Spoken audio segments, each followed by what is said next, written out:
I'm going to say this in a really nice way, like being a victim to life, it doesn't get you anywhere. And it actually saying, oh, this happened to me, and it takes all your power away, but you can actually take your power back and say, yeah, this happened to me. It was rubbish. It's awful. It's, wasn't the best thing that could have ever happened to me, but I get to choose what I do with that. And you give yourself the power back. And when you've got the power back, you can do anything you put your mind to. Hello and welcome to the Go Encourage podcast, where I talk to real people about real life, trying to gain some insights from their experiences building courage. In this episode, I'm going to be joined by Toni Mcrea, who is a wife, a mother, and a business owner. She's going to be talking about her wrestles with courage and the things that she did in order to move forward towards her dream. Before we get started, just my usual reminder to say, if you haven't already, hit that subscribe button on YouTube. It really helps this channel to grow and helps me reach out to more guests. And if you're listening on Apple or Spotify or wherever else, do hit like and follow as well, because it does the same there. All right, let's get Toni in on the virtual studio and let's get this conversation started.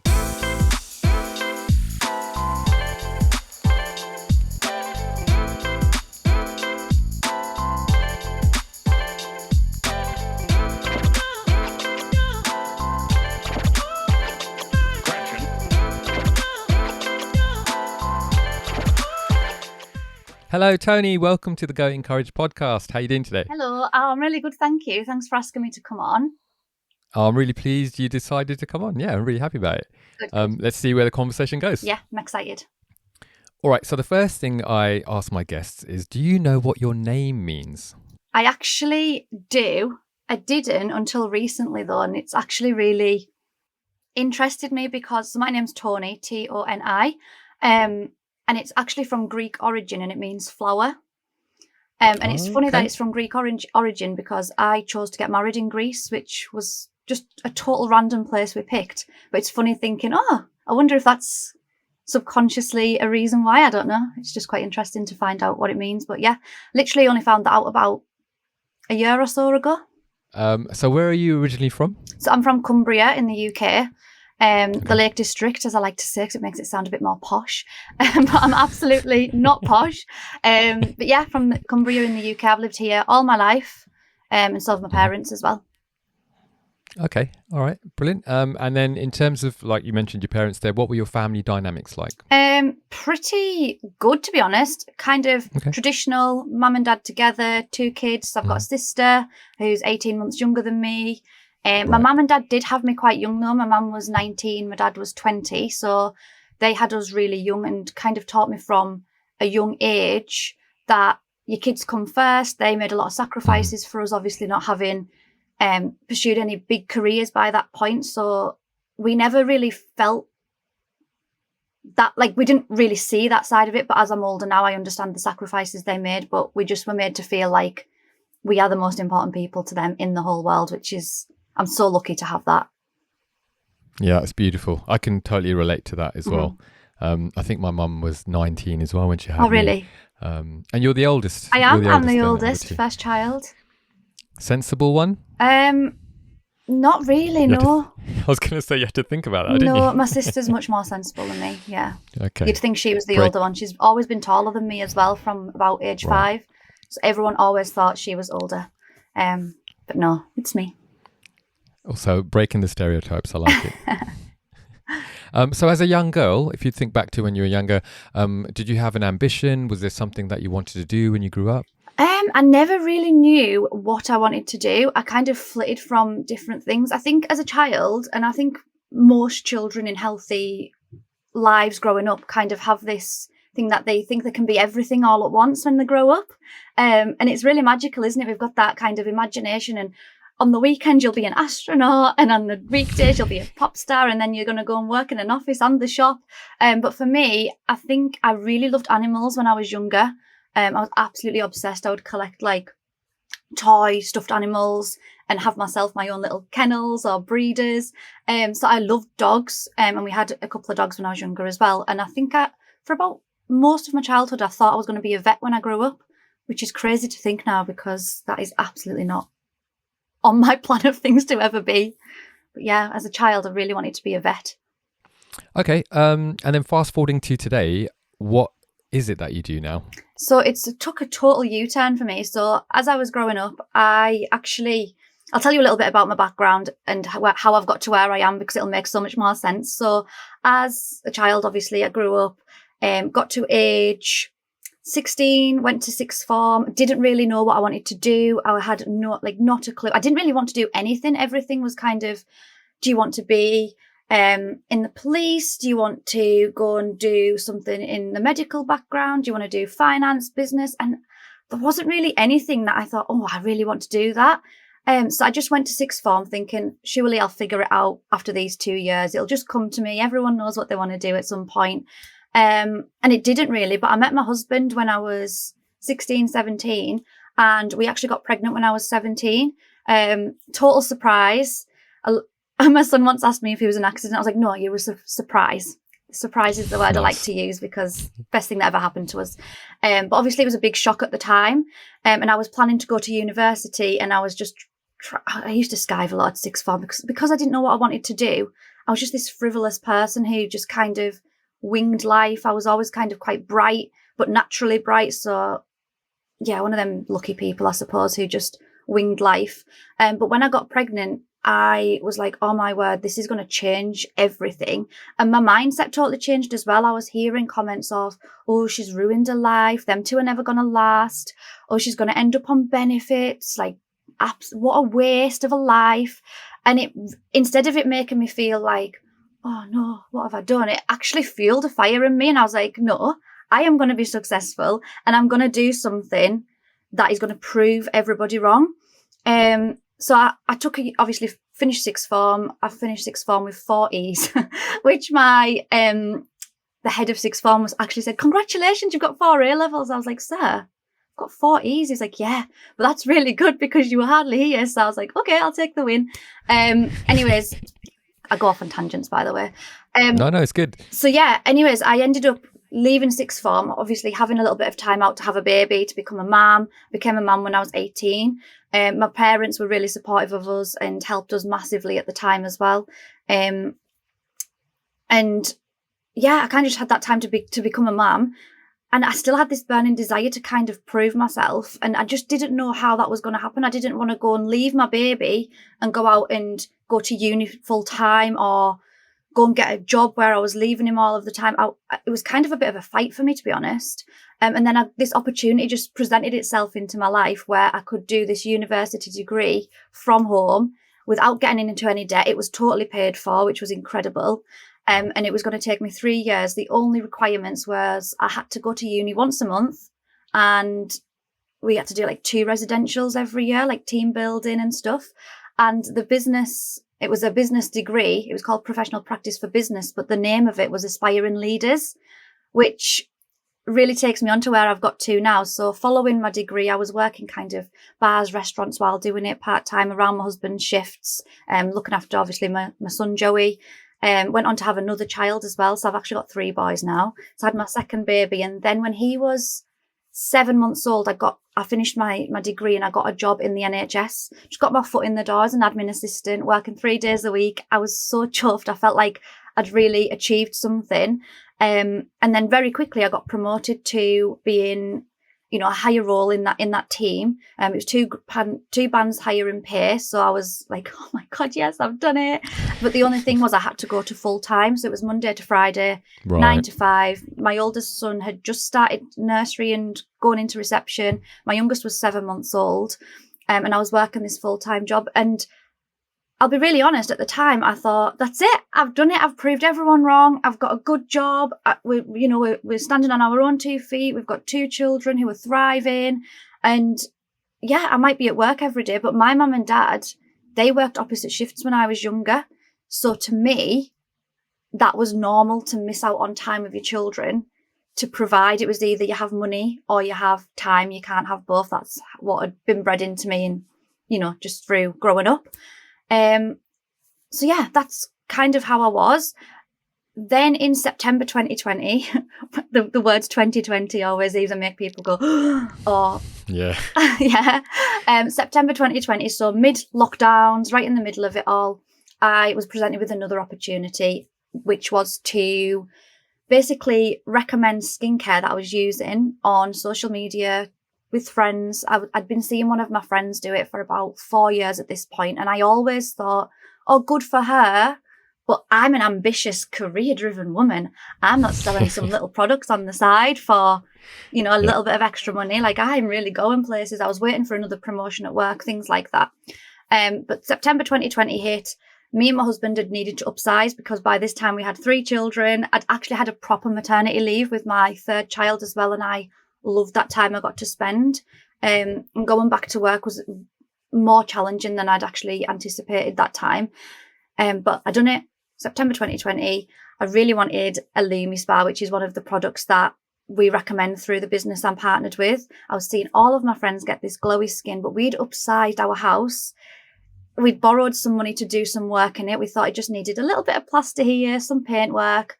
Once we got in, it was literally like, no, it all needs to come to bits. The floor joist didn't go into the wall. It's totally unsafe. And I was like, oh no. We couldn't borrow any more money from the bank, even though they'd offered us extra than we'd already decided we would have, because we already had a loan. They then couldn't lend us that extra, which I think was silly, but it was where we were.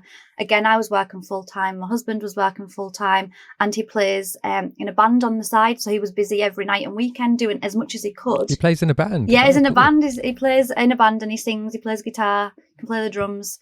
So he does a lot of gigs at weekends.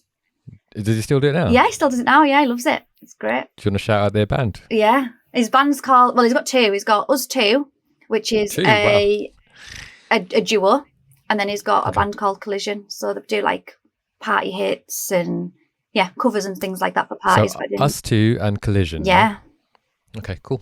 Nice. We'll look him up. Yeah. So when it got to the point where I really wanted this Lumi Spa, there was no way I could justify spending money on myself. We had a house which was a shell. You literally walked in the back door. You looked up to the top and you could just see the ceiling, like the roof, just see the roof.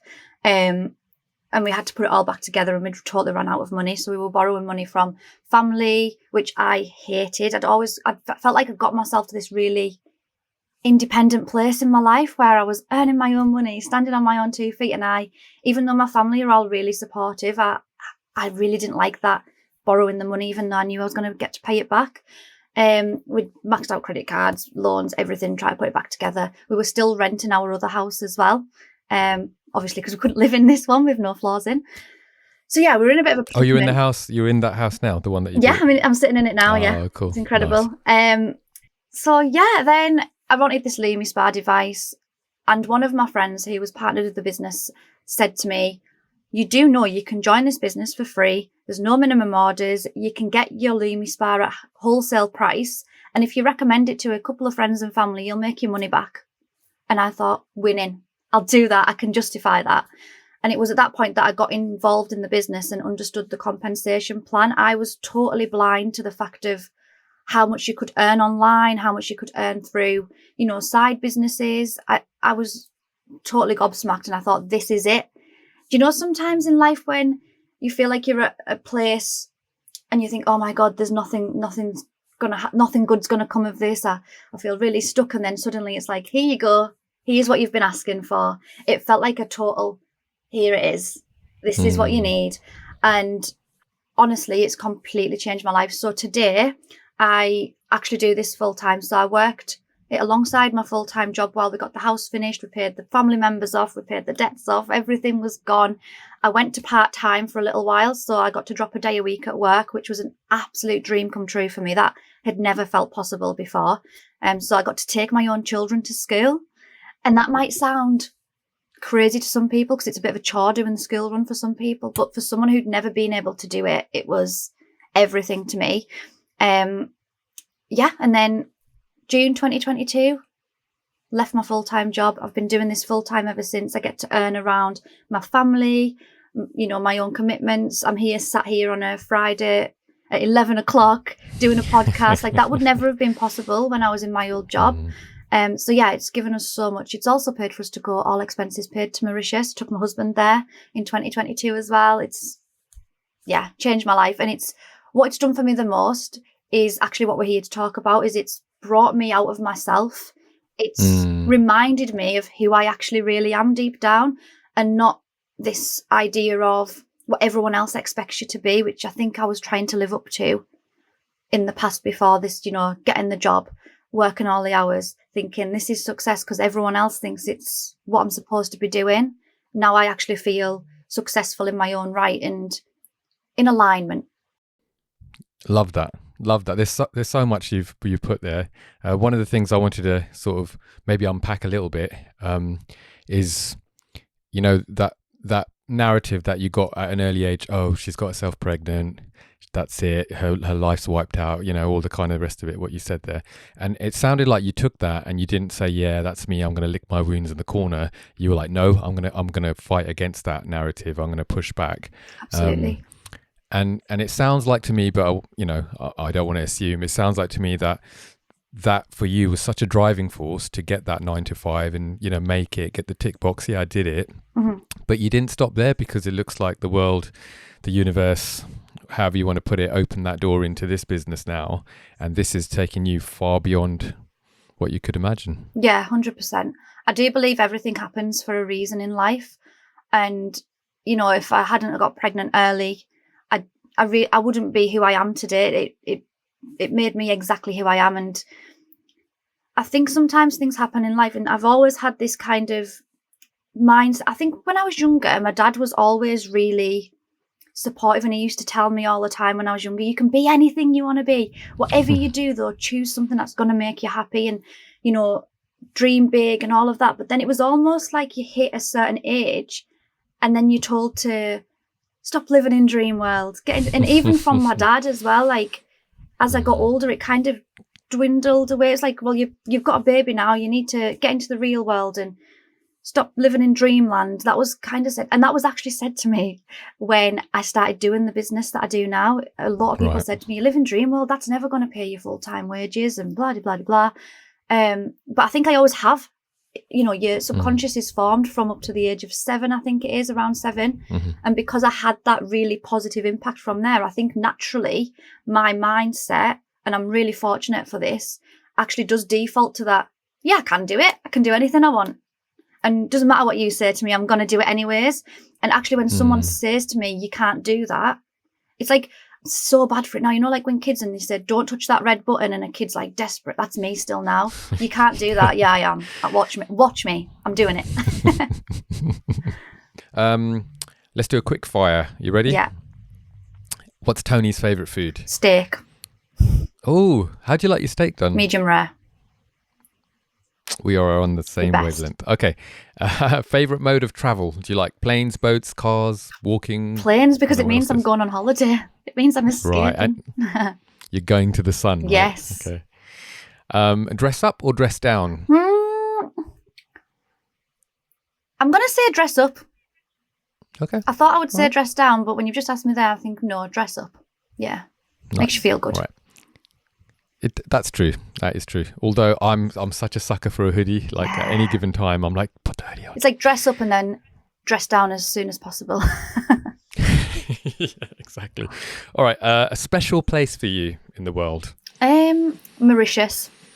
100%. Mauritius, the most beautiful place I've ever been to. Excellent. I'll put it on the bucket list. Star sign, if you believe in that sort of stuff. Cancer. And I am a true Cancer. July? Yeah, July the 8th, if anyone wants to buy me a birthday present. Buy some skincare products. Yeah. I can send them to a distributor. Yep. Cats or dogs? Well, we already know the answer to this. Dogs. I've got a little dog. He's only 7 months old. Bless him. Oh, what is he? He's a little Patterdale Terrier. He chose us. We weren't getting a dog and he chose us. 100%. My children were actually scared of dogs until we got him. So... yeah, it's a nice story because they're not scared of dogs anymore. They're not scared. He's healed them. Nice. He's instilled courage in them. He has. Last movie you watched, was it hit or a miss? Oh, I don't even remember what I last watched. Probably a miss. It was probably one of the kids' movies, Minions or something. Fair enough. TV show? Do you watch a TV show? Do you know what? I actually don't really watch TV. But do you know one thing that sticks in my head as a really good series I watched is Money Heist. I watched it a while ago, but I really liked it. If you haven't watched it, watch it. It's on Netflix. I haven't seen it, but I know of it. Yeah, it's good. I'm always careful because I think with TV shows you can just binge watch and that's it. That's your life. Yeah. So I've got loads on the bucket list, but I keep thinking, I'm going to retire, and when however many years, I'll just watch them all then. That's me as well. And the type of person I am, I'm all in. So if I watch something, I've got to know what happens. So I will literally binge watch it. Otherwise, I can't get on with my life. And like anything like horror or thriller, I just can't watch because once it's in my head, I'll think about it forever. So I've got to be careful with what I watch. But to be honest, yeah, I just see, like, no offense to anyone who watches things like EastEnders, Coronation Street and things, but the type of person I am, I don't want to worry about who's killed Phil Mitchell. I want to get on with, put that energy into my own life. So I try not to watch things like that. Yeah, I'm the same. Although I did the classic British, EastEnders, watched Home and Away, and what was the other one? Neighbours, Coronation Street, Emmerdale, and I used to that. watch them all. Brookside, I used to it was like an event in my house when I was younger. It was like, EastEnders is coming on, everyone in the living room, and I think it's just changed so much now, hasn't it? Yeah, and you know what?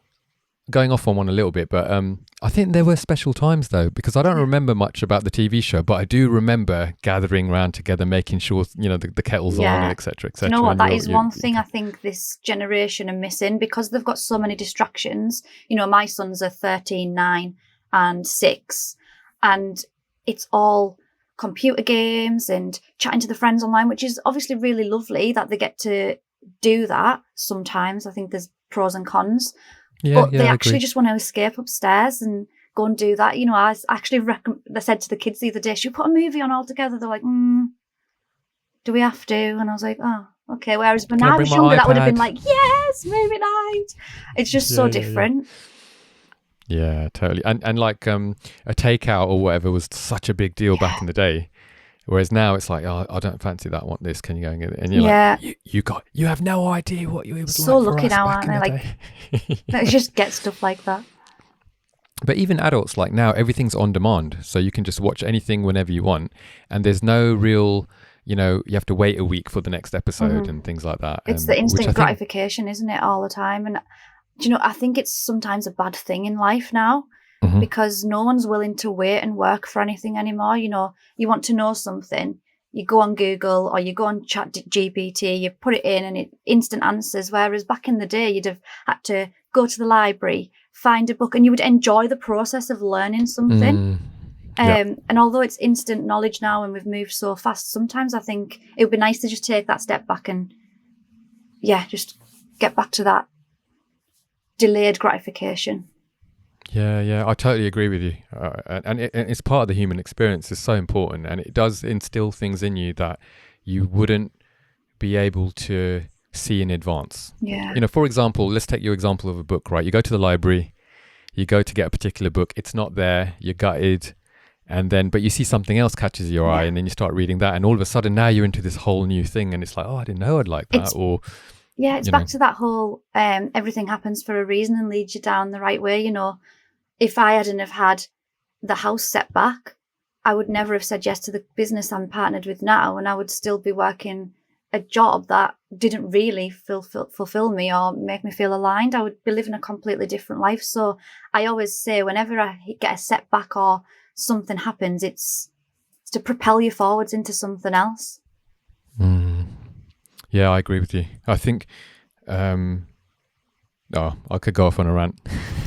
But like, everything happens for a reason. 100%. And I would add after that, and sometimes that reason is you. Because you made a particular choice, or you said no to something, or there was regret, or you took a leap of faith, or whatever, or you were just an idiot and you did something silly, but you picked yourself back up again and you carried on going. Everything's a lesson, isn't it? It's all about that butterfly effect. Like, one tiny change can completely change everything. You've just got to go with it. But going back to the TV shows and things like that, I do think it's a massive escape for humans now. And I think it's really, like, do you know what? I love winding down, saying, let's put something on the telly with my husband. Let's put our phones down and just spend time together.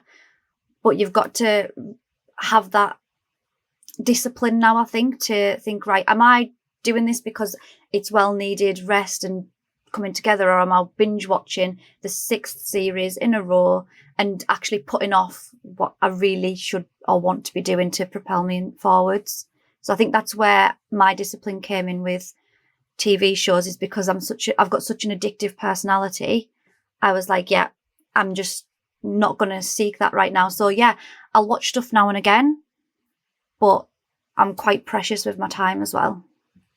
Yeah, I agree. I think for me, like even doing the podcast, like this isn't a full-time thing. It's my personal passion project. Yeah. And so I do get asked, how are you a single father? You're able to work a business and have a part-time job and do a podcast.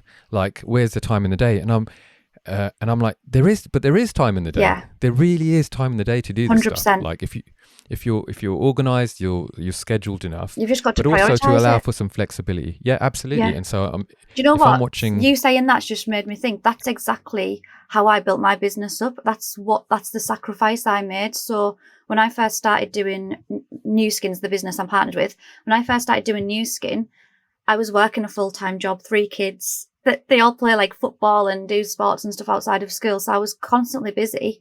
And I said, right, I looked at my day and I was like, where can I fit in doing this? Because I knew that I wanted to give me good money and I knew I had this house to pay for. And I looked at my day and I was like, well, I can get up half an hour earlier. exactly. Everyone can always do that. Half an hour is nothing. Half an hour earlier just to get some little bit of work in, just to set me off for the day. Everyone gets some kind of break at work where you can do something, you know, even if it's just reading a book just to improve your mindset rather than sitting around whinging about work with everybody else, you know, like you can do something positive for your mind. And then I actually sacrificed watching the Netflix at night time. That's exactly when I worked my business. So I would sit on a night, maybe 2-3 hours, and we'd sit and put Netflix on and do nothing. And I was saying, oh, I've got no time to build a business. Yeah. Yes, you do. You don't. That's not a priority if you don't make it one. And that's when I done it. That's exactly when I built my business. And that's the reason now I could sit down in the middle of the day and watch Netflix if I wanted to.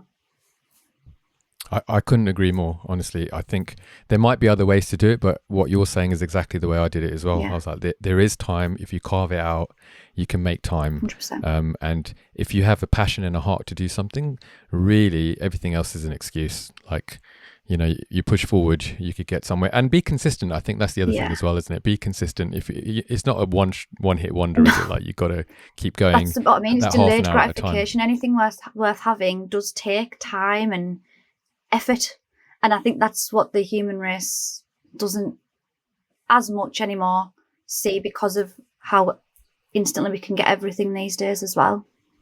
I agree. I think we're so focused on efficiency and productivity and getting things done that, and listen, I went down that rabbit hole for a long time. We're burning ourselves out, and then we're grabbing onto things that actually take more out of us, thinking that they're going to be restful things, if that makes sense. Yeah, 100%. So like, for example, someone will go for a run. Okay, this is good for my mental health, etc., etc. By the way, I hate running, but someone will go for it, and then all of a sudden they've signed up to marathons, which is amazing, but then it becomes an addiction. Yeah. And then they start burning out in the same way that they're doing in their hobby that they were doing from work. And then wherever they go, they're just burning out. And it's like, well, you've got to have that balance. That patterns, isn't it? Just the pattern just follows you with whatever you do. If that's you're just going to recreate it in every aspect of your life. You've kind of got to find out what it is at the source. Yes. And yeah, everything, and that otherwise everything just becomes an escape from what you're really actually avoiding doing. Yeah, totally. So there is a massive focus now on mental wellness and well-being and all the rest of it, and such a massive market for it as well, because people are burning out. They're burning out on all sorts of things, but we're not having that time to carve out our day. And I think you said earlier on, like, just prioritizing what's important. And sometimes that's going to be spending that time with your children and just having a belly laugh. Yeah, 100%. And then coming out of it going, oh wow, I feel so creative now. I can go off and do X, Y, Z or whatever it is. Yeah. Do you know what? Another thing as well for me is I used to block my time, and I used to think hours. So I don't know if you've ever done this as well. So I would think of my time as blocks of hours. So then something that would maybe take 20 minutes, I'd have an hour carved out for. So like, well, I'm doing that.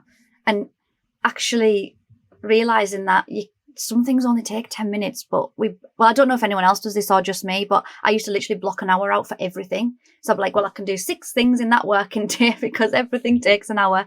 But actually maybe that might take 20 minutes, that might take half an hour, that might take 45 minutes, that might take an hour and a half. But in between those little sections, you've got 10 minutes. 10 minutes is a long time to get something done if you're focused and you're productive.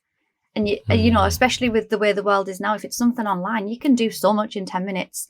And again, that's exactly how I built my business up. If I had a spare 10 minutes, I'd be like, right, 10-minute blitz. I used to put my timer on for myself and be like, I can't do anything else in this 10 minutes apart from this task I've set myself to do.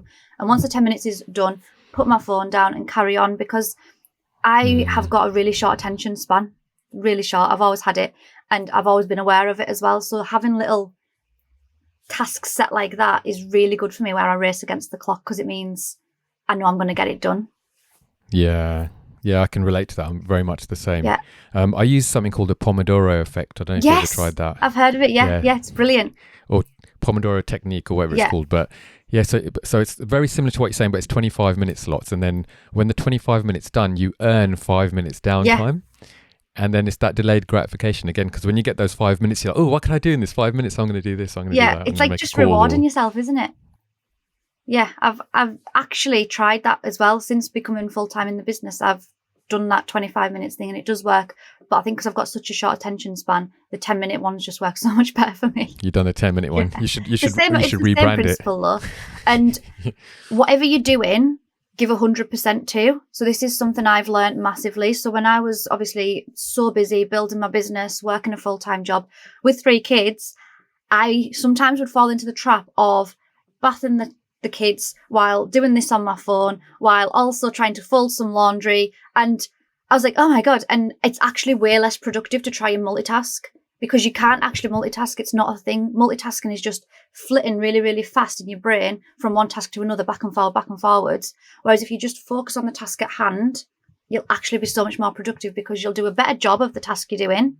You know, when you're bathing your child, you want to be there doing that, and you don't want them to look back and think, oh, she was on her phone when I was younger. So when I'm with my kids, I try and be with my kids. Don't get me wrong, I'm still human. Sometimes you'll still see me on my phone and like, mom, but I try really with a lot of effort to actually be present. And then when they go to bed, then it's like, right, business, the washing can wait, because I'll do that in another blitz. Like, this is my time now to sit and do my work, and I'm going to give my full attention to that, which again is going to produce much higher quality work and much better results. Yeah. And they all have an impact on each other as well. Like, if, let's say, giving away, I'm not in an amazing studio right now, but like, I'll have washing to do, and I'll be like, okay, if I put that in now, then by the time I finish the podcast, it would have done an eco spin, dry, and then I'll put them out after. You know, so you're always kind of like looking where those slots are, where you can put things 100%. in, and then because you're productive, you go into the next thing full of energy. You're like, oh yeah, I got a task done, so I'm going to go off and do the next thing, and then it becomes momentum in moving forward. And whereas we've all been there, where we want that extra 15 minutes in bed or whatever it is, and if you haven't got anything on that morning, you know that's just a downward spiral. You know, like you're not going to get anything done. We all do it, and it's just like we're not at that place. You know, we don't get to the place where we're like, I'm going to get loads done, but I am going to like take an hour to get out of bed. It's like, no, that just sets the tone for the whole day, doesn't it? Yeah. I heard a quote once, and it says, how you do one thing is how you do everything. And when I'm about to be sloppy, you know, if you get out of bed and you think, I'll just throw the cover on but not tuck it in properly, it'll come into my head like, how you do one thing is how you do everything. And I'm like, for God's sake. And I like have this little argument with myself in my mind, like, I've got to tuck it all in properly now, because otherwise everything else is going to be sloppy. Yeah. I like that. We've done a whole tangent on like some productivity stuff. What made you decide to come onto the Go Encourage podcast today? Well, obviously you reached out to me. I think I put a post on. I'd had a question box. I had a look back this morning. I was like, I wonder what actually sparked this. And I'd put a question box on, and it was someone was asking me a question around what I do for a living. And the question was, do you think you're so successful at what you do because you're pretty? And I'd answered the question basically saying exactly what I still believe to this day is, I don't see myself as pretty. Like, it's not something I have ever thought. I'm not saying I don't think I'm good looking or anything like that. I just didn't think anything of it. And the answer to the question on the box was actually like, no, you've got to be relatable to be able to do this business. If you were walking around like a supermodel, being totally perfect, then no one's going to want to buy things from you because they're not going to believe they could get the same results, if that makes sense. But I think what we actually spoke about following that when you reached out to me was how I grew up kind of wanting to hide away from attention. Like, this is if someone had said to 10-year-old Toni, as you're going to be speaking on a podcast when you're older, I'd have ran and hid. I'd have run for the mountains. I wouldn't even answer questions at school. Like, I knew the answer, but I would sit quiet and pray to God the teacher wouldn't ask me to speak in front of everybody. I was so shy. I don't think I was unconfident, because obviously I had like a really good support network around me, and I knew I was worthy, but I just didn't feel anything special. I just wanted to blend in. Totally wanted to blend in. And so when someone says something to me like, "Oh, do you think it's because you're pretty?" It's like, what? Me? Are you talking to me? Like, I just don't see it. Obviously I've worked on myself over years and I'm much more confident now. But I think there is this real stigma of people thinking there's like this pretty privilege or whatever. But actually what I've found, and speaking to other people, is girls especially, I can't speak for men because I don't know, but girls especially, if you are good looking, or what people perceive to be good looking or pretty, or you've got a nicer figure or whatever it is, I think life's actually sometimes harder,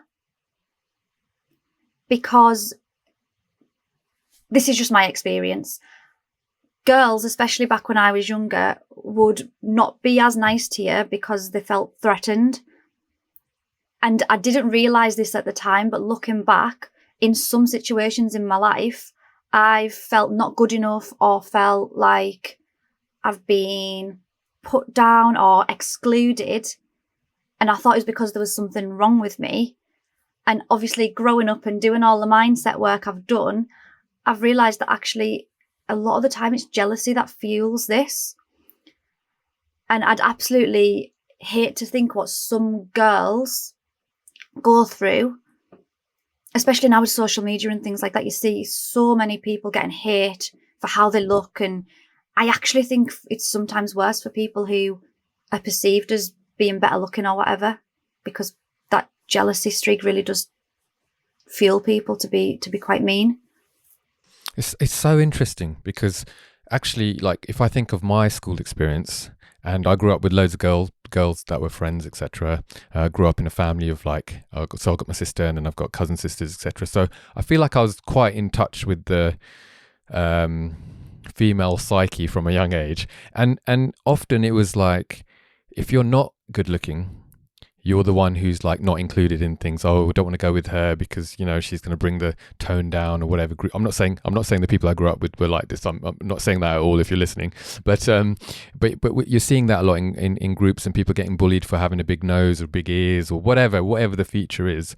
And so interesting to see that, you know, girls want to look good and they want to stand out, but then the ones that do look good and stand out are having the same experience but on the other side of the coin. Yeah. And so that's what I thought was really interesting. It's like you just want to be in that middle ground, like, I don't know, and I'm just speaking about myself here. I'm not speaking for anyone else, because I don't know what everyone else's experience is. But for me, I feel like growing up, like even at secondary school, I got my hair done right, and I had like back in the day when you got the side fringe and the layers and all of that, like all the other girls, you know, the popular girls all had. And I tied my hair up on the Monday to go to school. My mum was like, "What are you doing that for?" I was like, "Oh, I don't want anyone to know I've had my hair done. I don't want any attention." Like, I literally was like, I don't want anyone to mention it. And I don't know where that came from. I really don't know where that came from in me. And I almost used to suppress this urge to, because I did used to have the urge to, you know, I'd practice in my bedroom doing dances, and, you know, I used to do dancing as a child, and I would always kind of want to be not right at the back, but not right at the front. I'd like to be in the middle, and I wouldn't maybe put my all into doing my performance. I would just do just enough just to be in the troupe, but not so that I was right at the front. And I honestly don't know exactly where it came from. I think going back to being like in primary school, I was always the second at everything. And I don't know if this has any impact on me. I was always second in races, second cleverest. There's actually a time I can remember at primary school, and you know when you've got like little pretend boyfriends when you're like 5 and 6, and our friends were like saying, right, that's your boyfriend and that's your boyfriend, and Toni, you're going with this one because you're the second best good looking. And just hit my microphone. And I don't know, like I don't even know why that memory stuck with me, but I always just thought, right, if I just stay good enough, but don't try and bring any attention to me. I don't want to be a show off or a big head. Like, yeah, I don't know. But since doing my personal development journey, I've realised I suppressed a lot of who I really am just to kind of fit in and just not to draw any attention to myself. And it kind of like makes sense then why when you did get pregnant that people's words kind of impacted you in that way. Because if you were trying to walk, I'm psychoanalyzing, please correct me if I'm wrong. Yeah. But if you had a natural tendency not to have the limelight and not to be center of attention, but you know, be second, let's say, so there's obviously a desire in you to actually project yourself forward and do well in life, but not to the point where you're right at the forefront. Kind of makes sense why later on, if people were like wiping you out, you're like, hang on a minute, I have been holding myself back not to be first, to use your analogy, but there's no way I'm at the back of the line either. So there was definitely a wrestle there. I think so. And obviously again, kids, if you're listening, learn from my mistakes, don't do this. But we used to, you know, when alcohol came onto the scene, when we were underage drinking and stuff, that really gave me this confidence boost where the real me would come out, but it wasn't really the real me. It was like that fueled full of alcohol me, which kind of, I don't know, you know, like you become that fake confident, but I would felt like I needed to have alcohol to then become like loud and chatty and be who I really am. And that kind of got me into a bad cycle, I want to say. I've never been addicted to alcohol or anything like that, don't get me wrong, but I don't even like the taste of it. But I used to like go out, drink it on the streets with my friends, whatever. And then I started becoming more of that confident person, but it was fake confidence. And then obviously when I got pregnant, all of my friends are turning 18, they were going out drinking. I felt like I was absolutely missing out on everything, which looking back, I absolutely wasn't. It was a really short time in my life, but it felt like eternity at the time. So then when I had my baby and I wanted to go and start catching up on this, I got into this vicious cycle for pretty much all of my 20s where it'd be like, go to work, you know, look after the kids. And then when the kids are in bed, go out, get drunk, spend Sunday, dying hungover, whatever. And I think that the kind of wanting to have the alcohol at the weekend was because it let me release that thing that was inside of me that I suppressed the rest of the time, because I could come out of my shell. I could speak to people without being shy. I could kind of have a laugh and have a dance and maybe be a little bit more center of attention sometimes. But looking back now, it was all fake. It wasn't real confidence, because the next day, the anxiety, I mean, that come down after drinking alcohol, hangover, I would get anxiety for like a week afterwards and then follow the cycle in.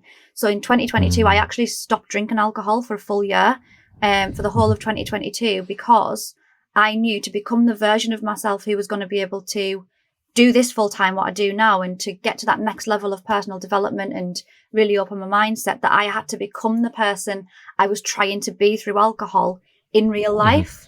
And that's why I am here now, able to speak to you on a podcast, because I had to do the work. I had to do the shadow work and look at what I was suppressing and look at, well, how come I feel like this? Why do I feel like I shouldn't put myself out there on social media? Well, it's because girls might look at me and think, who does she think she is? Why does she think she can do that? And that, again, stemmed from that whole just wanting to blend in, because you don't want anyone to be mean to you because you're trying to be different, or you can't be too confident, but you can't be too unconfident. You can't be too pretty, but you can't be ugly.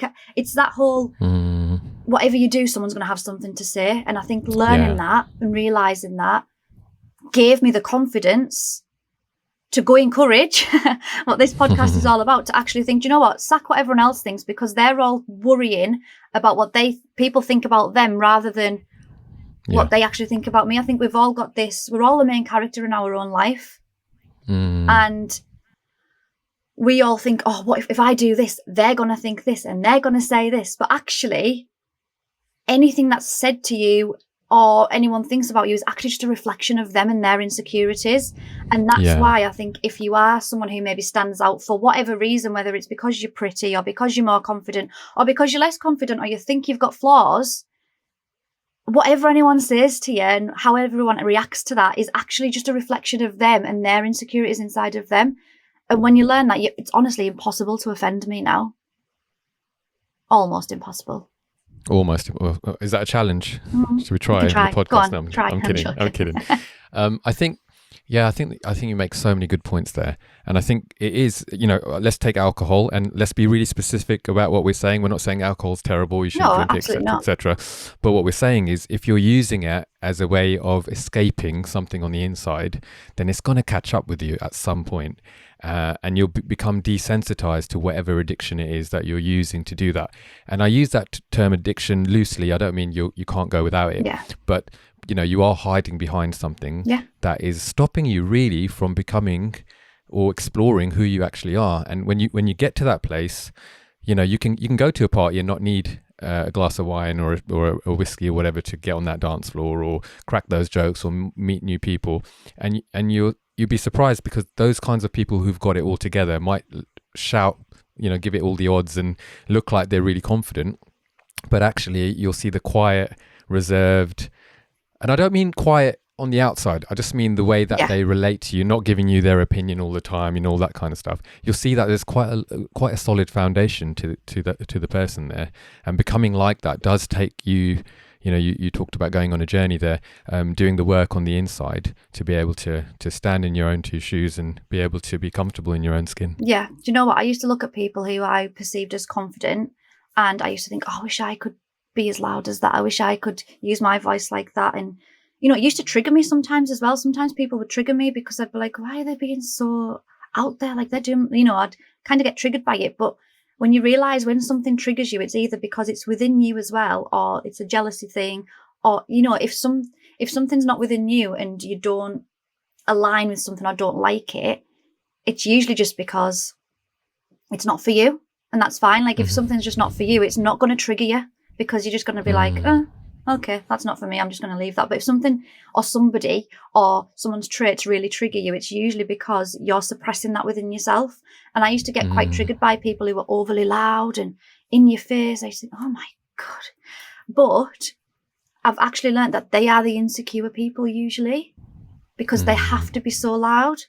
And don't get me wrong, I can speak if I want to, and I can, I can be that person who'll stand up and be maybe the entertainer for a little while, but I can also step back, and it's not a front. It's just, I can be quiet, but be confident. And I can also use my voice and know that that's confidence. But the people who we look at and think they are so confident because, they're the ones standing on the table. They're the ones who are like cracking all the jokes and being, talking over everybody else. I've learned to realize that I used to look at that and think, oh, I wish I was that confident. But really, they're not. That's why they're seeking all that validation by shouting over everybody else. And I actually find it quite sad now. Yeah, and again, it depends, on the situation, the person, the specifics, etc. But I like how it links to what you said earlier on about how you do one thing is how you do everything. And so if you have done the work on the inside, if you have gone, or even if you haven't done the work, but you're just aware, okay, when this happens, I get triggered, or when that happens, I can lean towards it and it's not good for me, or whatever it is. Once you have that within you, you're able to live in an authentic way. And if you can live in an authentic way within yourself, then how you do that one thing then affects how you do that with everyone else. And I'm not saying you just switch it on and it's a light switch and it just happens, but over time you develop and you start to see things differently. And you're able to let things go. Like you said, this person doesn't gel with me. Whereas for me, just throwing in my hat there, is, I was like, you just have to get on with everyone. Yeah. Yeah, like get on with everyone. Like, yeah, that's, that's what you're supposed to do.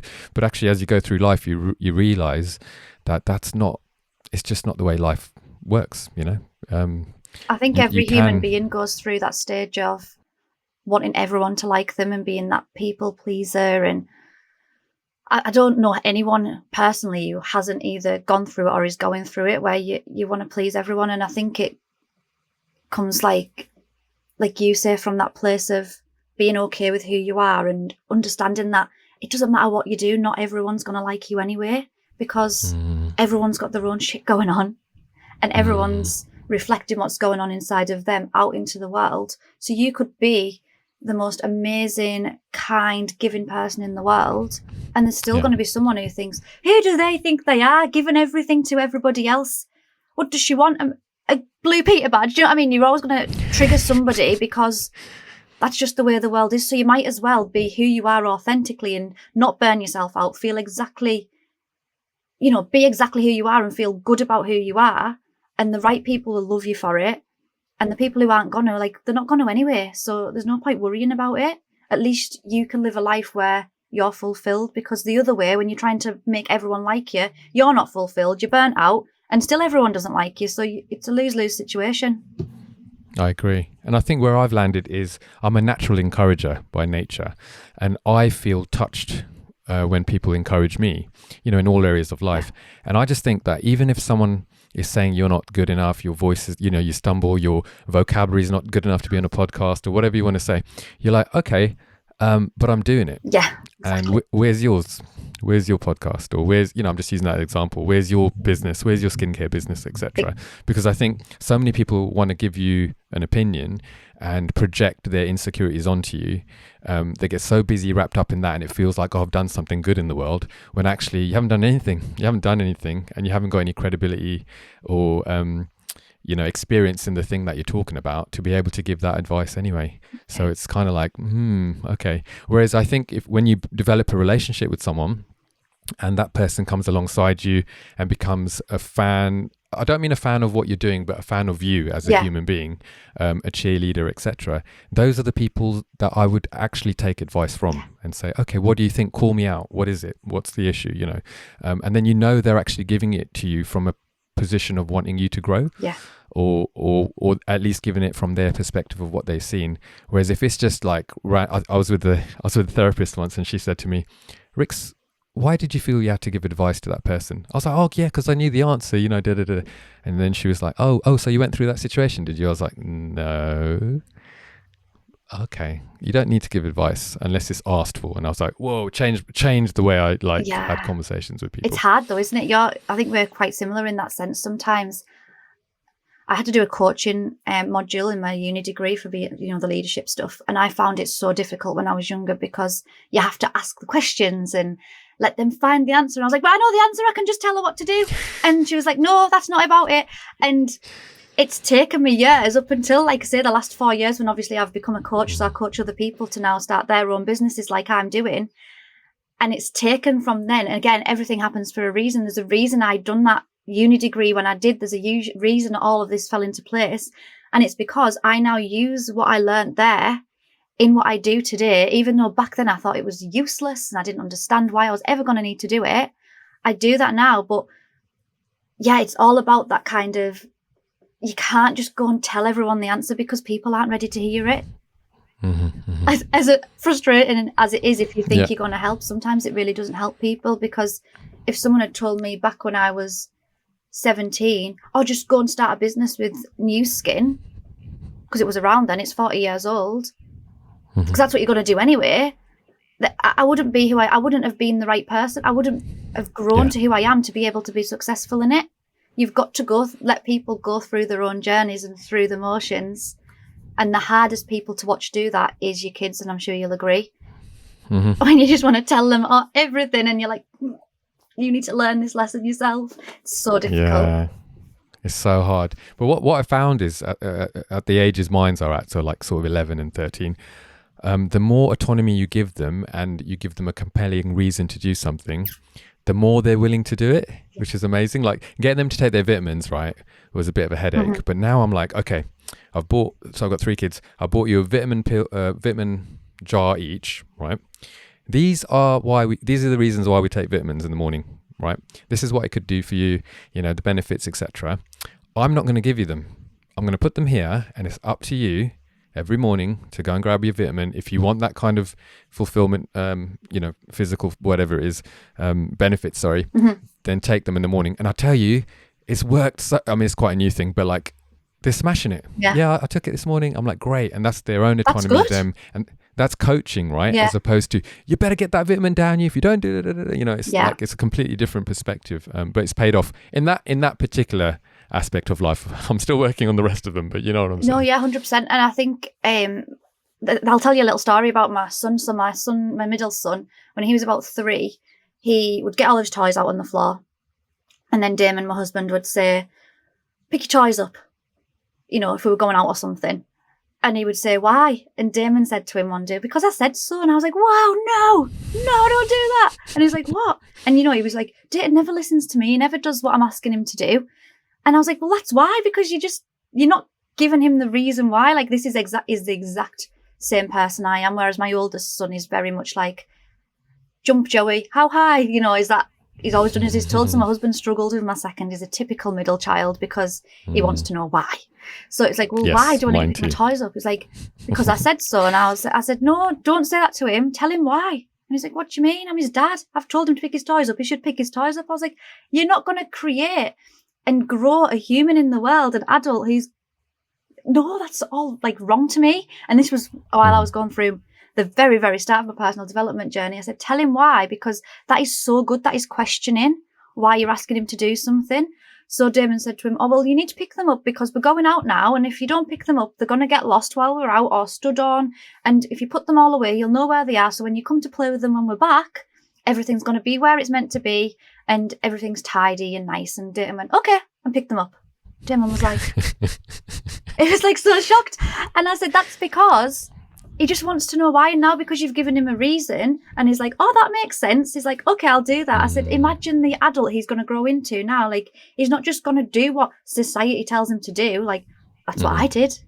I went into the world and be like, well, society says I've had a kid young, so that's wrong. But now I'm going to go and get a job and be successful and work all the hours under the sun and miss out on my child's first steps because I'm at work and wasn't able to be there. But, at least everyone else thinks I'm doing good. No, challenge things. And I think it starts from children. If we can encourage them to ask why, and like you just said there with the vitamins, it's one thing to say, take your vitamins. Yes, they might do it while they're under your roof because dad says. But when they go out into the world as adults, they'll probably rebel against it because they actually don't know why they were made to do that. And people don't like being told what to do. So they're going to probably say, no, I'm not going to bother taking them. Oh, my dad used to make me take those. Oh, not doing that now. Yeah. But if you've told them why and you've explained to them, this is what it's going to do for you. It's up to you what you do. And you encourage it. Like you say, it's coaching and it's helping them to become better grown-ups and make better decisions. There's that, you'll have definitely seen it because you're into the same sort of stuff I am. There's that like meme or quote or whatever it is going around on social media. It's been around for a couple of years. And it's about 2 twin guys. And it's like, one of them's an alcoholic and one of them's a really successful businessman. And they both get interviewed and they ask the alcoholic, oh, how come you think your life's turned out this way? Like, why are you an alcoholic? Oh, because my dad was an alcoholic when I was growing up. So now I'm an alcoholic because that's how I was brought up. And they ask the other twin, the other guy, and say, so what do you think has made you so successful? How come you're, doing so well in life? And he said, well, because my dad was an alcoholic and I realized I didn't want to live my life like that. And it's, lesson in that is, yes, something can happen to you, but it's up to you what you choose to do with it. And it's totally. You can't control everything that happens to you, but you can control how you react to everything that happens to you. And that's where the power lies, because being a victim, I'm going to say this in a really nice way, like being a victim to life, it doesn't get you anywhere. And it actually saying, oh, this happened to me, and it takes all your power away, but you can actually take your power back and say, yeah, this happened to me. It was rubbish. It's awful. It's, wasn't the best thing that could have ever happened to me. But I get to choose what I do with that. And you give yourself the power back. And when you've got the power back, you can do anything you put your mind to. I couldn't agree more. I mean, even just the name of the podcast is Go Encourage, and the idea is to move forward with courage, because everything that you've been through, good or bad, well, let's take the bad, it could be horrific, really like the worst thing in the world. Yes, get help, get therapy, get all the things that you need to do. But even to do those things, even just to reach out, you need courage. You need courage to actually move forward. And if you don't move forward, then you're stuck in that place forever, and you're the victim of what's happened to you forever. Like, that's it. You're done. And I don't know if you know the guy. I should have looked up his name. I think his name's Nick. I forget his surname. But he hasn't got any arms. He hasn't got any legs. He's a motivational speaker. He's phenomenal. And the things that he does without any arms and legs, right? Insane. It blows my mind. I'm like, what's my excuse, man? What's my excuse? It's so powerful, isn't it? So powerful. Yeah, I'm so sorry I forgot his name, but you know who I'm talking about. I know who you're talking about, and I couldn't recite. I'm terrible with names anyways. Couldn't recite it. And quotes, I can't remember them in the moment. So we've talked about like being present. We've talked a little bit about, the sort of the wider picture. Are you spiritual? Do you believe in God or a higher power? Do you know what? I never used to. When I was younger, I was like, there's no God, there's no this, there's no that. Like, I just genuinely, so bad. I used to say, you're here once, and then when you die, you're dead, that's it, you're gone. Nothing, done. And the older I've got, the more spiritual I've become. Saying that, this was like a teenage me being like, there's no God, there's no this. And I think that was me trying to suppress my spirituality, because as a child, I'll tell you this story really quickly because I could drone on about it, but I'll tell you it really quickly. When I was turning 9, so the day before my 9th birthday, my grandma died. So my dad's mum, she was only 47 and she died suddenly. And we were over in Newcastle, so miles and miles away from where we live, with my mum and my other nana, basically Christmas shopping and stuff. And back then people didn't have mobile phones really, like not everyone did. My mum and dad didn't have them, so there was no way of anyone contacting us. And in the car on the way home, I pronounced to the car as a almost 9-year-old, oh, grandma's just died. Strangely, I didn't know how I knew it. I can remember to this day saying it, but it was just like this, just came out. And my mum was like, what? Don't say things like that. And it was kind of like brushed off as if to say, where did that come from? We pulled up at home. My neighbour came over to the car and I was like, yeah, I told you, I knew it. And she died while we'd been away. And the year after, my granddad on my mum's side had a heart attack. And my mum kind of looked at me and she was like, I was like, oh, it's going to be okay. And I don't honestly know where it came from. And I think it scared me a little bit. So during my teenage years, I was very like, there's none of this, there's none of that. And I just totally switched all of it off. I would have dreams of things and then they would happen and it was more than deja vu. I still to this day don't know what it is, how it works, anything like that. I've just kind of accepted it's just part of what I was like. But since maybe 27, 28, as I've got older, I've started to get that kind of feelings back more. I don't know if it's because I'm more open to it and I've decided to like really accept myself as who I am and not be that person who blends in and sticks with the norm. I don't know if that's why it's come back a bit, but I do believe in something greater. Don't know if I want to call it God. I'm not saying I'm not religious. I just don't know if I believe in all of it and how it works. But I do believe there's like something greater, whether it's the universe, higher good, our higher selves. You know, people say we're part of source, so we are source, so it's just our higher selves. I don't know exactly, but definitely believe in something. And I think we're guided as well. Thank you. That was a long-winded answer. No, it's great. I think it's a huge topic and I'm always interested.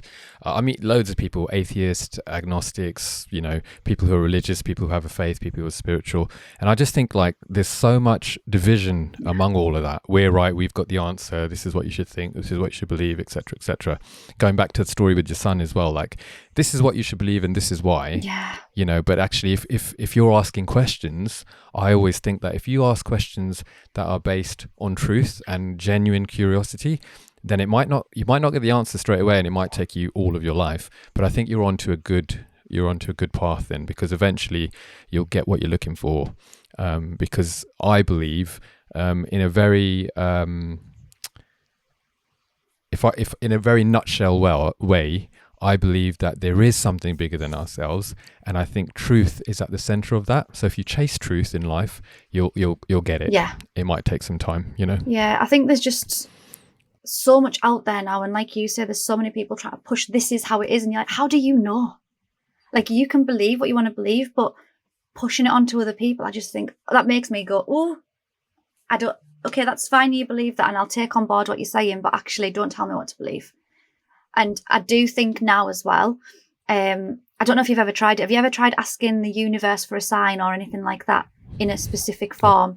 So when I first came across like the law of attraction, manifestation, things like that, obviously through the business I was doing, there was a lot of people, a lot of leaders in the company who were all into that. And that's how I kind of got the door opened into it, which then again opened the door back into like my spiritual side and got me remembering all of the things that I used to do as a child. And one of them said, okay, you believe, and this really stuck with me. She said, you believe whatever you want to be, but ask the universe for a sign and just believe with all your might you're going to get that sign. She's like, and it can be anything. It can be a feather. It can be an object of some kind. It can be an amount of money. It can be a number. Absolutely anything. Just ask for a sign. And I asked for a £50 note, random, because I never see them anymore. And I swear to God, on that weekend, Damon had been out to a gig doing his gigs and he'd got some cash and he just said, oh, here, go and treat yourself. And he handed me a £50 note with some other cash as well. I think he gave me like 150 quid. And on the top of there was a £50 note. And I was like, okay, well, I'm a person of like proof, and I'm a bit of a geek sometimes, even with like the skincare and stuff we do. And, you know, they might say, oh, it helps with your wrinkles and whatever. I'm like, yeah, but why? How? Tell me what it is in it. I've got to know that. So with the whole law of attraction thing, I was like, okay, I understand what you're telling me, but I kind of need to see it. I kind of, you know, and when that happened, I was like, okay, point proven. I get it. There's something. And that to me was like cemented that for me. I just don't know what it is, but I'm happy to not know what it is and just know that we're maybe not meant to know right now. Yeah. Keep seeking. That's what I would say. You know, keep seeking. It reminds me of this story. There's a guy who, he was in a relationship with God. So he's a Christian guy, you know, really like in prayer, etc. And he's walking, like, I don't know this guy. I think it's a story that's been passed down or something like that, but it just stuck with me. Anyway, so this guy is in like a busy city and he hears the voice of God, and the voice of God says to him, do a cartwheel. And he's like, I'm working a bank, I've got a suit on, I've got a briefcase, you want me to do a cartwheel in the middle of the road? And he just feels compelled to do this cartwheel. So he does the cartwheel and he gets on with his life. Yeah. What he didn't know was there was someone in a coffee shop sitting there really wrestling with his life, like everything's gone downhill, reaching out to God saying, if you're true, just give me a sign, I don't understand what's going on, etc. And he goes, okay, if you're real, then make someone do a cartwheel. That's and so powerful, he's looking out the window having a coffee, and then someone just does a cartwheel and off he goes. Now, there's a few lessons there. One of them is the obedience of the first guy, of like having the courage to actually do something that he feels called takes obedience. Yeah, he feels called to do it, right? That's the better way to put it. And then so he does it and he gets on. He doesn't even know the impact that he's made. And this guy's life has now completely changed because he now starts to open himself up to this higher power and goes on his journey. Yeah. And I just think what a beautiful, beautiful way to kind of go. If you're in the flow of listening to the spirit or whatever you want to call it on the inside, then you don't even know the impact that it has on yourself, let alone the impact it's having on people that are watching, including your children, you know. We've covered quite a lot of ground, but I want you to just unpack the actual word courage for you. Is there like a definition that you, Toni, has in your heart or in your mind that defines what courage means to you? I used to think it meant brave, like, you know, you're brave and you don't feel fear and nothing scares you. But I actually think courage is being scared of something or being unsure of something or fearing something and having the courage, so being able to work through it anyways and do it anyways, and maybe having the setbacks or not feeling confident with something and actually saying, do you know what, yeah, I'm scared right now, or I fear this, but I'm not going to let it stop me. I think that's courage. And I think that's more powerful than someone who isn't scared of anything. Yeah, that's really interesting. Yeah, because if someone's not scared of anything, or at least appears that way, when the thing comes that scares them, eventually they have no clue on how to deal with that emotion because they haven't had those little ones on the way, you know. Yeah. So Yeah. I'll tell you a really quick story. When I first started doing my business, obviously I was doing a lot of it online because of the time we were in. We were in middle of lockdown, so it was either online or nothing. And what we call them uplines in our business, our mentors, our coaches in the business said to me, so you need to let people know that you're doing the business. So either you can do like a post, you can do like a story with writing on it, or you can do a video if you want to, but I don't know if you'll feel confident enough to do that. And I was petrified. Like I didn't talk on camera, couldn't even do a voice note when I started doing it. And she showed me like the benefits of doing it. That's really hard. That's really, because I know you now, right? Yeah. So when we're interacting with each other, it's all voice notes. Yeah. Boom, boom, boom, boom, boom, boom, boom, boom. I couldn't do a voice note. Like I couldn't even do a voice note. I was like, no. I used to struggle to like speak on the phone to people, and I don't know why, because face to face I was kind of okay once I felt comfortable, but I was very shy. Mm-hmm. No one ever believes me when I say this either. So she's kind of told me the benefits of like doing a post or a video or whatever, and so people probably connect more to a video, but I totally understand you might want to build up to that if it's out your comfort zone. And I don't know what it was that sparked in me, and I was like, I'm going to do that. It absolutely petrified me, and I just thought I either do it now or I'll never do it. And that's kind of the mindset I had. So I was like, right, I'm just going to do a video. And I set the camera up with the ring light. It's still on my Instagram now if anyone wants to go and have a cringe at it, because I speak, I can't watch it back. But I was just speaking so properly and totally like this because I didn't know how to be. But that's the journey. That's where I started. And looking back, I've come so far. But I actually done the video and hid my phone I messaged my friend. I was like, right, I've done the video. I've posted it on my story. I'm going out for a walk with the kids. I've put my phone on charge and I'm not going to look at it because I knew if I did, I would delete it because I'd start to get all of this fear about what other people were going to start thinking about me. Yeah. I'll be really honest, when I got back, no one really cared. There was like tumbleweed.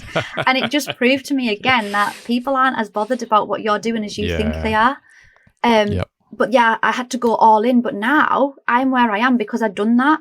So you've got to step outside of your comfort zone. And I think this is what courage is defined, how I would define courage, is it's stepping out of your comfort zone and knowing it's going to make you grow in some way, whether it's a lesson, whether it's to push you forwards.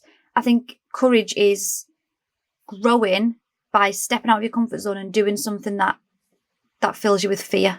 You jumping into a business now when you've already got an established job, was there something there that, you had to really dig deep and overcome? Do you remember any of that process? Yeah, definitely. I mean, as I mentioned earlier, I'm very much this person who lives in dreamland, is what people like to say. So I was like, oh my God, this is going to be amazing. I've seen that compensation plan. I've seen the numbers at the top and I was like, I'm going there. Like there was no doubt in my mind that I could achieve it because I'm the type of person, if one other person's done it before, then I can do it. So when I seen that there was thousands of other people before who'd done it, I was like, well, listen, of course I can do it. But for me, it was more the people who cared and loved me, who were worried about it. You've built all this up with your job. And don't get me wrong, I didn't start network marketing and then quit my job right away. I built it up over about 2 years before I decided to leave my job because obviously we were doing the house. But even then, even though my friends and family had kind of seen what I was doing, how it was working for me, they'd seen the financial change in me and everything else, they were still like, oh, you're going to leave it fully? Like, do you not want to just drop your hours a little bit more because you've built up this thing? And, that's when the comment of you live in dream world came along. And for me, it was the courage to, again, we spoke before about pleasing everyone and keeping everyone happy and being that, that perfect little person that everyone wants you to be. And I had to go against that kind of, yeah, I understand what you're saying to me. I know it's coming from a good place because it wasn't coming from hate. It wasn't haters saying, oh, you're never going to succeed. It was people who genuinely care about me. And sometimes that's the hardest part to get over because you don't want to upset them and say, I'm not taking on board what you're saying and I'm going to do it anyway, like you would to somebody who's maybe just trying to put you down, where you'd be like, well, watch me, I'm going to prove you wrong. It's not that kind of, it's not coming from that energy anymore when it's someone who cares about you. It's coming from that, okay, I know you care about me. I know this is coming from a good place, but I know I've got to do this. And it's almost reassuring them that you're hearing it and having that courage to think they might be right. I might end up falling flat on my face at some point, but I've got to do this because this is what, like you said before, you've got to do what's the cartwheel thing. It's the cartwheel thing. You're being told to do a cartwheel. You don't know why you're being told to do this cartwheel. It might be the worst thing you could ever do because it might change everything. But I just knew I had to do the cartwheel. I knew I had to go and do it full time. And that's where my passion was lying.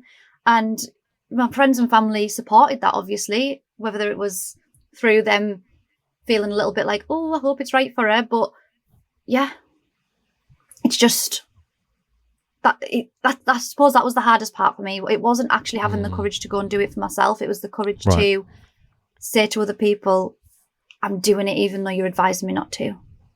Yeah, it makes a lot of sense. And I think often, we can focus on getting ourselves on the inside over the hurdle. Yeah. But then once you're over it, you think it's plain sailing, but then you've got other people to contend with. And I really like what you said, obviously it came from a good place, protective, they didn't want you to get hurt or they didn't want you to waste money or whatever it is. But then having to go, right, I get that, but I feel led to go in this direction and doing it anyway. And only you know what you want your life to look like. And only you know, somebody could have said to the guy who made planes, who invented the aeroplane, that's never been done before. You live in dream world. You can't create something that's going to fly in the air. No one's done that before. But he's still done it. Do you know what I mean? So just because other people around you maybe don't understand what it is you're pursuing, whatever it is, it could be anything. It could be absolutely anything in this world, whatever it is that you're feeling called to do, even if everyone around you doesn't understand it, there's a reason that you're being called to do it. There's a reason that you've been chosen to have that idea, to have that burning desire to do it, and they haven't. And that's because you have the power to do it. So people around you, it's not always... because you hear a lot on podcasts and things of people saying, and I proved everybody wrong, and the haters this and the haters that. Often it's the hardest hurdle to get over is actually the people who you do love and who do love you, who are just really trying to look out for you, because that's usually, in my experience, I've got people come into the business with me and they want to change their lives and do what I've done. And it's often the partner who's talked them out of it. Do you know what I mean? It's not usually the people who are hating on them for it and the people who they don't really know that might say things about them. Sometimes people, say, oh, well, they might say this about me, whatever. But the biggest impact is usually a partner or a parent or, a child or somebody saying something to them about it that actually makes them think, oh, I don't know if I can do this actually. And that's a hard one because the person who's saying it to them cares about them. It's coming from a good place, but they're coming from their fear and they're projecting what they don't believe is possible for them onto you. And you've got to have the courage to go past that and think, you maybe not going to agree with this, but if you love me enough, you'll trust me to make my own mistakes if it's a mistake, or to make my own way and find out for myself, because that's what life's about. Yeah. And earlier on we talked about coaching, like helping people, not giving them advice unless they ask for it, but then coaching them, coming alongside, which I think is easier to do when you're the person sitting in that seat. But when you're sitting on the opposite seat where you need the coaches around you, or you need the people to believe in you, it can be quite hard because you're in a really vulnerable state. You don't know if it's going to work. You're going to give it everything you've got, absolutely, but you don't know if it's going to work. And I've had that in. So yesterday was 2 years of this podcast actually going, which was like happy birthday. Happy birthday, Go Encourage. Like it's I think I got quite emotional, like just watching back at how far it's come. Did I want it to come further? And when I say further, I mean, would I have liked to have had more episodes released in the same year? Absolutely. There's all sorts of things. But actually looking back, I got, wow, look how many people, incredible people I've spoken to. And if I had started this off thinking I'm going to do X, Y, Z in the future, I don't know where I'd be. But I started off going, it'd be really interesting to talk about courage. And then every episode I just go in with that same mentality. It'd just be really interesting to talk. And I'm curious by nature.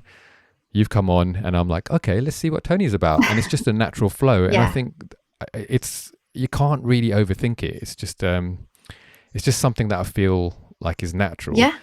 But trying to explain that to people at the beginning, oh, you should do this. Oh, who are you trying to be? The next Jay Shetty, the next Stephen Bartlett or whatever. And I'm like, I'm really not. I just want to talk to people about courage. Like I find it really interesting. But even if you did aspire to be like that, who are they to say you can't become that? Like Stephen Bartlett and Jay Shetty started at the start. Like, everyone starts at the same place. You've just got to start, and like, you've come so much further than anyone else who hasn't started yet by just starting. And like, I always say to people, another thing that I actually stand by as well is fail forwards. If you're failing, it's better than standing still, because you're failing forward. You're finding out what works and what doesn't. And like I say, the only people that will ever judge you for doing something is the people who aren't moving on with their lives, the people who aren't doing anything themselves. Because I'm pretty sure you and myself, like, if someone decides to go and start a podcast or roller skating or trying to become a professional footballer or trying to become a pop star or starting a business, I'm not going to judge them for that, because I'm focused on my goals. Like, I'll happily clap them from the sidelines and say, you go and do you. But I'm not going to be judging, being awful about it, because I'm busy focusing on my dreams. The only people who put other people down for starting something or going after the dreams are people who don't have dreams to work on of their own, or they do. Everyone has dreams. They're not working on them because they believe it's not possible for them. So they'd rather tear everyone down and bring everyone back to their level rather than actually level up and bring everyone else up with them. It's sad, but people don't even know they're doing it. This is the thing. People don't know they're doing it. It's not intentional. I don't believe majority of people aren't naturally mean and awful and bad people. It's just how it reflects out of people. It's just how we are as human beings, unfortunately. But until you become aware, once you're aware, you can really unpack that and see where it's actually coming from, and then progress your life forwards. I heard something yesterday. I'm just going to quickly share it as well, because it's quite powerful. I shared it on my story. I don't know if you've seen it. And it was a guy, I forgot his name. Gary V. Oh, yeah. Yeah.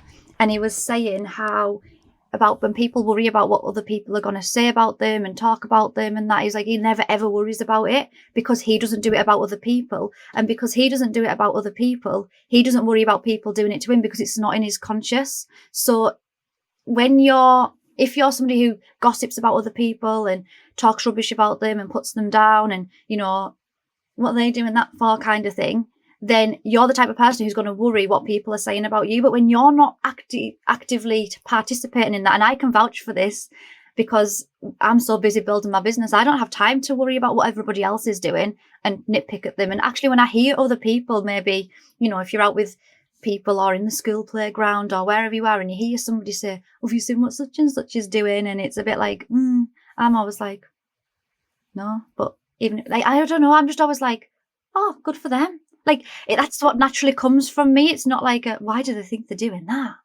And I think it's because I don't do that I don't worry about people doing that to me. I'm pretty sure people do that to me, but I'm not worrying about it because it's not in my awareness. Yep. So I think it's that whole, you attract what you put out again, isn't it? It's treat people how you want to be treated and act in the world how you want the world to be. And that's what you'll attract back in. Yeah, totally agree. You become what you focus on, and if you're focusing on that stuff, then you're going to become like that. And I think you touched on something, we won't go into this podcast because it's a huge topic, but I also think humans are naturally wired to be negative. 100%. It's part of our evolution, so it's about, it's not about pointing fingers, oh, they haven't got this far or whatever. It's about going, okay, I know that I am naturally got some negative tendencies in me as Rix. What can I do to be aware of them and try and work on them? And if I'm busy doing that, I haven't got time to point Toni out for whatever mistake you made or whatever. Do you know what I mean? And it's such a liberating way of living. Yeah. It's about I can't think of the word I'm trying to say, but when it's like calling yourself out and being aware of how you feel. So it's a natural human emotion to be jealous, right? I'm going to put this out there. It's a natural human emotion to be jealous, and it's meant to be useful to us. But normally humans, as being jealous results in nasty and negative behavior. But actually, if you use it properly, so let's say you're jealous and you feel really upset that your friend's got a car. Let's say that your friend's got a car that you've been really wanting to get, right? And you feel like, who does she think she is? Or who does he think he is getting that car? Look at him driving around in it like the. If I caught myself doing that, now, because I'm aware, I'll be like, whoa, where's that come from? why are you acting like that towards that? Do you want a car like that? Is it because he feels a certain way driving that car that you want to feel? Is it because of how people are now treating them? Is that how you want people to treat? There's something you're jealous of in that because it's triggered you. So when something triggers you enough to be nasty, you've got to work out, okay, why am I acting like this? Do I want the car? Well, no, not really. I'm not that bothered about the car. Okay, well, is it because of how he's now being perceived by other people? Actually, yeah, I wish people looked at me like that. So that's what I'm jealous of. And then you can actually go ahead and pursue what it is that you want rather than focusing on all the hate on them. You focus the energy onto you and becoming what it is that you want, because what's possible for one is possible for all. And sometimes when things come into you, so if it was the car I wanted, the only reason I'm seeing that car is because it's possible for me to have as well. It's almost like the universe gives you this catalogue of things that you're asking for. And when you give hate to it and say, oh, who does he think he is with that car? It's like you're saying, no, I don't want that. And you put a big cross through it on the Argos catalogue. When you say, oh my God, that car's amazing, I'm so happy for him. Like, oh, I wish I had a car like that, but I'm so happy for him. That's amazing. That's you putting a big red circle around it saying, that's what I want, universe, please. Because you're showing what you want and you're giving gratitude. And then you've got to be grateful for what you've got and where you're going, and know that the universe is showing you that because you can have it. If you couldn't have it, you wouldn't see it. It wouldn't be in your awareness. So jealousy is actually a tool to work out, what do you want from life? What's next? Where do you want to be? What do you want to have? What do you want to do? And if you use it properly, that's what you get. But most people are so unaware, they're actually turning it all away from themselves and saying, no, I don't want that. And therefore, they're never going to get it. They're always going to be jealous. And they're always going to be in this place of, nothing good ever happens for me. It's all right for everyone else. And I'm a big victim of life. And it's so simple when you look at it, but it's so hard when you don't know, when you're not aware. So if there was someone listening who is just really struggling, what would you say to them as a word of encouragement, for someone who's like, I don't know who I am, maybe I'm not comfortable in my skin, or maybe I know who I am, but I just don't know how to express myself. What would you say based on your experience that you would like them to walk away with? So I'm going to channel this in the way of what I would say to my old self, because I feel like that's what the type of person listening will be feeling. So if you're somebody who knows you're meant for more, maybe doesn't feel confident enough to put themselves out there, you feel like you're always maybe dulling yourself down and just want to fit in and not stand out, everyone else is feeling the same way, is what I would say to you. Everybody else is feeling the same way.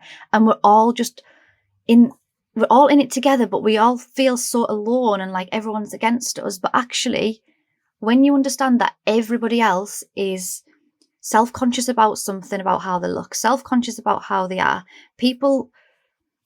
we're all self-conscious in some way. Even even now, I've got flaws and things that I'm not confident with. We're all always on a journey, no matter where you are in it. Like, I feel like I'm just at the very first step of the journey and the big journey I've got to go on. And everyone wants that acceptance that you want as well. And if you just be yourself, and I know it's really hard to just say just be yourself, because sometimes we don't know who we are anymore because we've been trying to fit in for so long. And this was me, that when some people used to say to me, just be yourself, you said it to me before this podcast, I was like, I can do that now. I can just come on and be myself. It just takes practice. You've got to practice what feels right. And if you're somebody who feels like you want to express yourself more and do something where you put yourself out there more, it's going to be scary at first. Do what I done, jump right in and go for it. The worst thing that's going to happen is someone's not going to like it. You're not going to die. Do you know what I mean? You mentioned it before and I don't want to touch on it too much because we need to wrap up. But humans, we have a negative bias and we're in survival mode, because back in the day when we were cavemen and women, if you didn't fit in with the tribe, you were thrown out and you would die. And we've still got that in our brains. So we try and fit in so much because we feel like it's dangerous not to. Trust me, you're not going to die. You just need to do whatever you want to do. Understand that everyone's in the same boat. No one's judging you half as much as you think they are, because they're all worrying about what everybody else thinks about them. And actually, when you do it, when you do the thing, what I've learned is it inspires so many other people to do the same. And that is the best feeling in the world. Like, you can be that fire starter, the one that goes and says, you know what, I'm going to be myself. I'm going to do this. And if it's just going back to the whole like appearance and how people look and things like that, I know that's a big thing in today's society. You know, I've got a 13-year-old child, he's a boy, but I know what they're even like as lads. I've heard the girls, I do a lot of work with the youth in the summer and stuff, and some of the girls are like, I can't take my jumper off because I don't like my arms. I'm like, you're 12? What is going on with the world? Like, honestly, like, I've got a big burning passion for that, like, just to help from the ground up, from young people up, to be comfortable with who they are, because you're who you are for a reason. And if there's something you want to change about yourself, I don't know, maybe it's that you're overweight or you don't like something about how you look. When you decide to love yourself, and that doesn't mean you have to accept, you know, everything about yourself, but you decide to love yourself as who you are, you will show up and treat yourself better. And I was actually having this conversation with Damon's mum the other day, because she's in her 60s now, and she's been going to the gym and she's kind of been hating herself into doing her workouts. Like, if I hate myself enough and I don't like how I look enough, I'll work even harder. And I was like, that does not work. You've got to love yourself enough. Treat yourself as if you're your own child. You know, you love your child enough to say, no, you're not having any more sweets. You're not doing this. And you're going to do your skincare, and you're going to brush your hair, and you're going to do this because I love you. And I know you don't want to do it right now, but you're going to do it because it's going to make your life better. That's what you need to show up as yourself. Like, you need to treat yourself with love and kindness. Treat yourself like you would treat your best friend. Like, you wouldn't say to them, yeah, that's awful, you don't look very good, don't go and do that. You'd say, no, do it. Of course you can do it. That's how you need to treat yourself. You need to give yourself that self-love. And as I'm just going to repeat that doesn't mean accepting.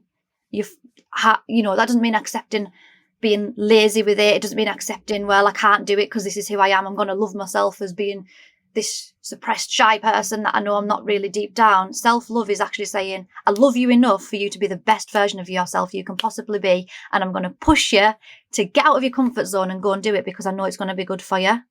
That's what I would say to somebody.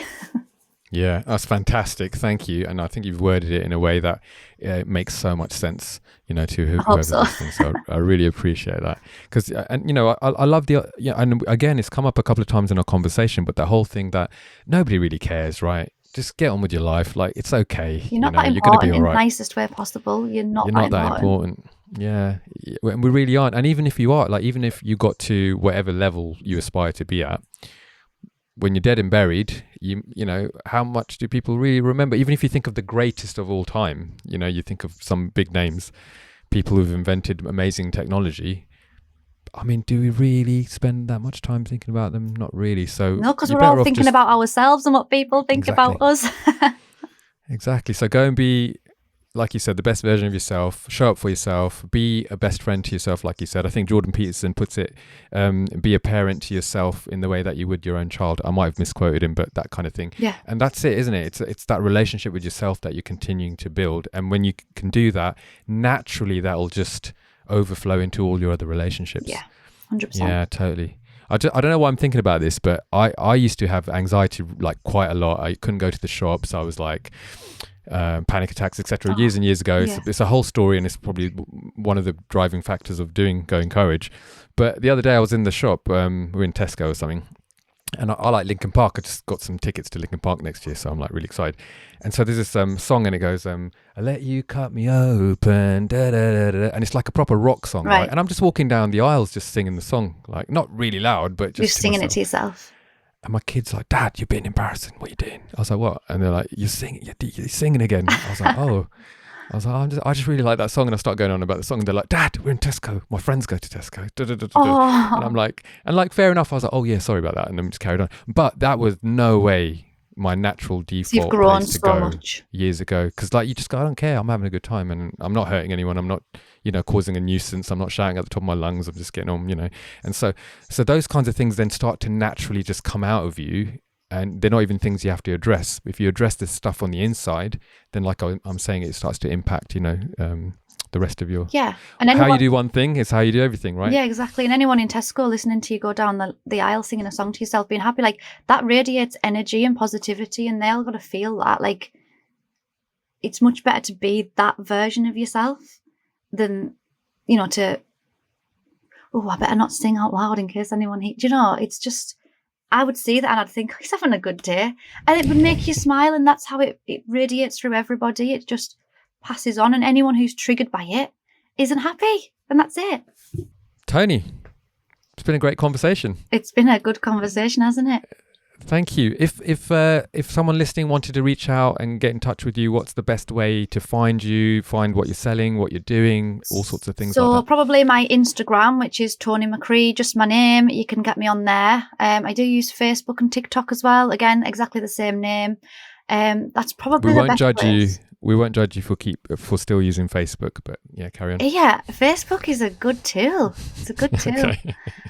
It's not as good as Instagram and TikTok, though, I will admit. So yeah, Instagram, TikTok, and if you're old school, you can get me on Facebook. I'm just teasing, and we'll put links in the description below. Oh, brilliant! Well. Thank you. And the other thing, sorry, I was just going to say, and I wanted to make sure that everyone is already subscribing to your podcast as well. I recently just subscribed myself. After you asked me to come onto the podcast, I had a good listen through, and there's some really, really good points in it. Like lots of really interesting people. So I'm learning a lot. So if anyone isn't already subscribed, get subscribed. I think so too. Thank you, Toni. I really appreciate you saying that. And on that note as well, sometimes I get people saying, look, I really find your podcast really interesting, but I'm not sure if I want to listen to the one about whatever. And I'm like, it's not like a TV show you have to watch every episode. No. Just whatever speaks up to you. If you want to learn about relationships, watch the relationship one. If you want to learn about whatever, just go for it. Oh my God, yeah, I do that. I'll just go onto my, where you get your podcasts from. So mine's on podcasts on Apple on my phone. Apple, yeah. And I'll just flick through, and I'll be like, oh, that one stands out. I'll click on that one today. Yeah, you don't have to listen to God, you'd be there all day if you listen to every single podcast, wouldn't you? You've got to find what works for you. But yeah, there's some absolute corkers in yours. So thank you. I appreciate that. Okay. And then when people do reach out, I've noticed that less people write in the comments than they do in the DMs. Okay. So if someone has a question about anything that you've said today, are they okay to DM you and say, hey, yeah, you're on this podcast? Brilliant. Yeah, I thought always you might say open. that. Fantastic. Well, thanks again for sharing your insights. I really appreciate your time. No worries. I know we had a few technical issues there, but sorry about that. That's okay. No, I'm glad you stayed the course and carried on. I'd love to have you back in the future. So I'd love to be back. That'd be good. There you go. There's the invite and there's the acceptance. We could speak for England, me and you. We could, yes. I'm a bit chatty, and it looks like we've a kindred spirit there. So 2025, we'll have you back, and we'll find a nice topic for us to kind of unpack. Oh, thank you so much for having me. Thank you so much for coming. Thank you. If you're listening, I just want to say, well, both me and Toni want to say, is whatever you're doing, just keep moving forward and go in courage. We'll see you on the next one. Really hope you enjoyed that episode. I think there's a lot there unpacked. I hope that some of it resonated with you, and if it did, do put something in the comments if you like, or you can reach out via DM to myself or Toni if you want to continue the conversation and learn some more. Her links are in the description, so do go and check those out if you'd like to connect with her. And with me, you can go to www.goencourage.com to find out what's going on here. There's links to all the places that you can consume this podcast, and also grab a copy of the Courage Journal, which is a 31-day prompted guided journal to help you build courage in your life. So you can grab that. If you haven't already, listen to what Toni said, subscribe to the Go Encourage podcast, and stay up to date with all the episodes that are coming out in the future.